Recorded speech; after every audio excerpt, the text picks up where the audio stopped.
भाई जो गुरु वचन पे डट गए, कट गए फंद 84 के। धर्मदास जी क्या कहने लगे, जिंदा एक अचरज है मोकू। अब धर्मदास जी क्या कहने लगे भाइयों और बहनों, देखो धर्मदास जी भी पकड़ गए बात को। यानी इतनी सारी बातें सुन के, ऐसा ज्ञान सुन के धर्मदास भी चकरा गए। धर्मदास ने भी दिमाग लगाया, विचार किया कि भाई आप कोई साधारण व्यक्ति नहीं हो, कोई साधारण संत नहीं हो, मुझे तो तुम ही सारंग पानी लग रहे हो। जिंदा एक अचरज है मोकू, तुर्क धर्म और वेद पुराण ज्ञान है ताकू। ये जिंदा महात्मा, मुझे तो बड़ा अचरज हो रहा है, एक मुसलमान धर्म से संबंधित होकर और आपको वेद पुराण गीता सबका ज्ञान है। तुम इंसान नहीं कोई। क्या कह रहे धर्मदास भाई और बहनों, धर्मदास भी बात को पकड़ गया। और आप और हमारे आगे तो परमात्मा ने सारा भेद खोल के रख दिया, फिर भी हम नहीं समझ पा रहे अपने गुरुदेव भगवान को। धर्मदास पकड़ गया बात को और क्या बोला, तुम इंसान नहीं होई, हो अजब फरिश्ता कोई। तुम तो कोई फरिश्ते हो, तुम आम इंसान नहीं हो, आम व्यक्ति नहीं हो, तुम तो कोई फरिश्ते हो। और ज्ञान मोहे बताओ, युगों युगों की कथा सुनाओ। हे महात्मा जी, आप मुझे अपने मुख कमल से और ज्ञान सुनाइए, बड़ा आनंद आ रहा है। युगों युगों की कथा सुनाइए, सत्य कथा सुनाइए। जिंदा कबीर वचन, कबीर परमात्मा क्या बोले, सुनो धर्मनी सृष्टि रचना, सत्य कहूं नहीं कल्पना। अब मैं तुम्हें सृष्टि रचना सुनाता हूं, और ये कोई कल्पना की बातें नहीं है, कोई सोची समझी बातें नहीं है, कोई ऊट पटांग बातें नहीं है। सत्य कहूं नहीं कल्पना, मैं जो कहूंगा सत्य कहूंगा, मनमुखी बात मत मानना। जब हम जगत रचना बताई, धर्मदास को अचरज दिखाई। और जब परमात्मा ने पूरी सृष्टि रचना धर्मदास जी को सुनाई, तो धर्मदास जी बड़े आश्चर्य में पड़ गए कि ऐसा निर्मल ज्ञान, ऐसा प्रमाणित ज्ञान तो कभी पहले सुना ही नहीं।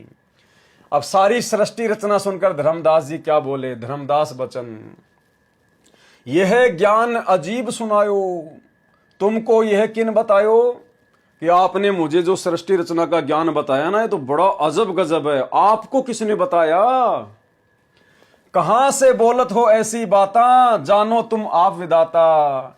धर्मदास जी बोले, तुम ऐसी ऐसी बातें कहां से लाए हो, कहां से सुना रहे हो, मुझे तो तुम ही परमात्मा लग रहे हो। जानो तुम आप विधाता। विधाता तो निराकार बताया। अब फिर उसके मन में शंका आ गई धर्मदास के कि भाई परमात्मा तो कहते निराकार है, विधाता तो निराकार बताया, तुमको कैसे मानूं राया। लेकिन मैं तुमको परमात्मा कैसे मानूं, परमात्मा तो निराकार बताते हैं, परमात्मा तो निराकार होता है।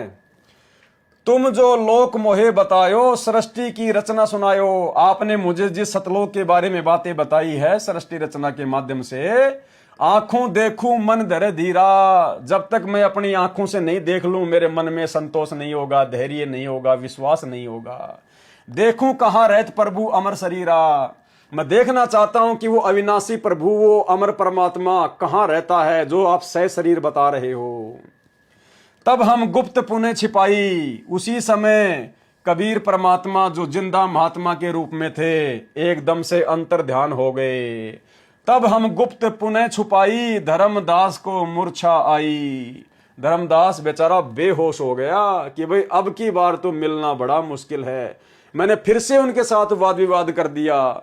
इतना समझाने के बाद, इतने प्रमाण देने के बाद भी मैंने जिद कर ली कि मुझे सतलोक दिखाओ, मुझे वो लोक दिखाओ जहां तुम्हारा भगवान रहता है, सह शरीर है।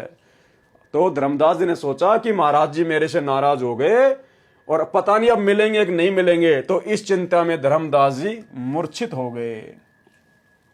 कबीर परमेश्वर जी का अन्य वेश में छठे दिन मिलना। अब धर्मदास जी को कबीर परमात्मा छठवें दिन और किसी अन्य वेश में मिले। जब धर्मदास जी मथुरा से अपने नगर को जा रहे थे। चौपाई, दिवस 5 जब ऐसे ही बीता, निपट विकल हिए व्यापे हूं चिंता। 5 दिन धर्मदास जी के ऐसे ही चिंता में बीत गए।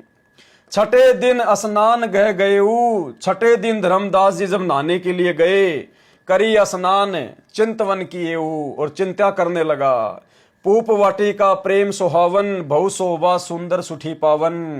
एक वाटिका के अंदर एक छोटी सी बगीचे में धर्मदास जी जो है वो रुके हुए थे। ता जाए पूजा अनुसारा, प्रतिमा देव सेव विस्तारा। वहां धर्मदास जी अपनी मूर्तियों को निकाल के पूजा पाठ करने लग गए।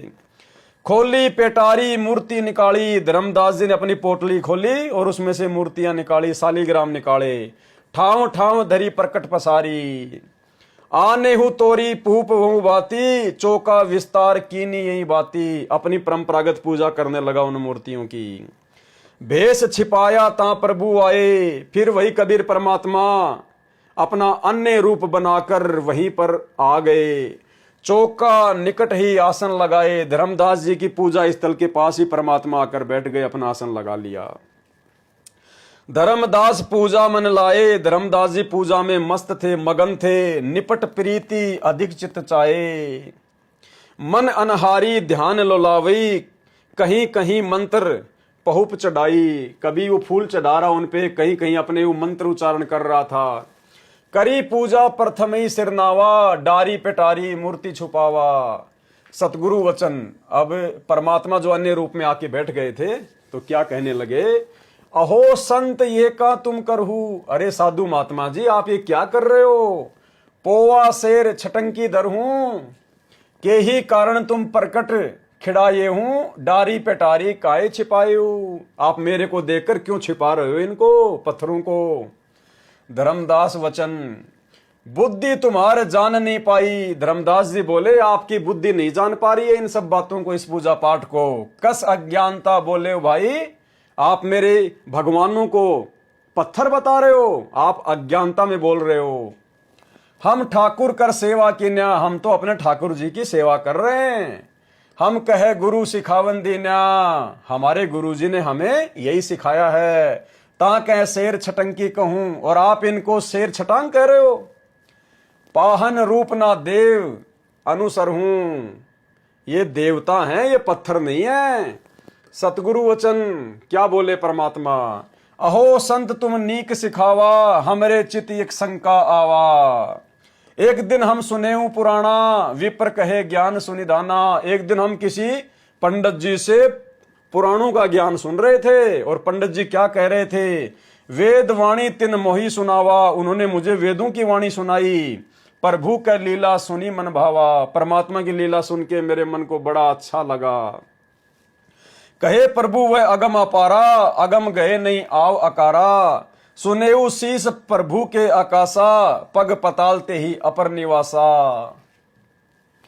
एक पुरुष जगत के ईसा, वो कहने लगे कि एक ही परमात्मा है जो पूरे जगत का ईश है, इष्ट है, भगवान है।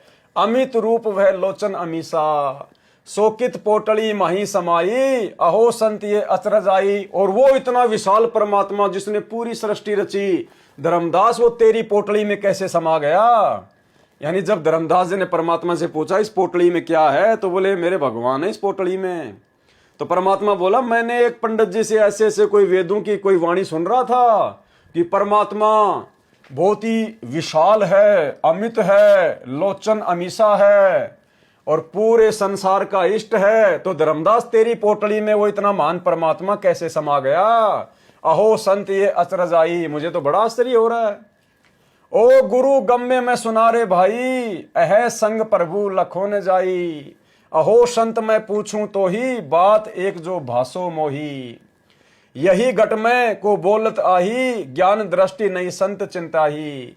जो लगी ताही ने चिंतु भाई, पाहन पूजी मुक्ति नहीं पाई। कि पत्थर पूजने वाले कभी भी मुक्ति को प्राप्त नहीं हो सकते। कोटि कोटि जो तीर्थ नहाओ, सत्य नाम बिन मुक्ति न पाओ। जिन सुंदर ये साज बनाया, नाना रंग रूप उपजाया। ताही न खोजूं साहू के पूता, का पाहन पूजूं अजगुता। हे सेठ के पुत्र, हे धर्मदास जी, आप उस परमात्मा को नहीं पूज रहे, आप तो पत्थरों की पूजा कर रहे हो। जिस परमात्मा ने इतना सुंदर रूप बनाया है, इंसान बनाया है, नाना रंग रूप उपजाया। धर्मदास सुनी चक्रित भये हूँ, पूजा पाती बिसरी सब गए हूँ। एक टक मुख जो चितवत रहाई। अब धर्मदास जी एक टक परमात्मा के मुंह की तरफ देखने लग गए जो अन्य साधु रूप में थे। पल को सुरती न आनो जाई, प्रिय लागे सुनी ब्रह्म का ज्ञाना, कि आपके मुख से मुझे जो परमात्मा का ज्ञान है बड़ा अच्छा लग रहा है। विनय कीन बहु प्रीति, जो गुरु बचन पे डट गे, कट गे फंद 84 के, कट गे फंद 84 के, कट गे फंद 84 के।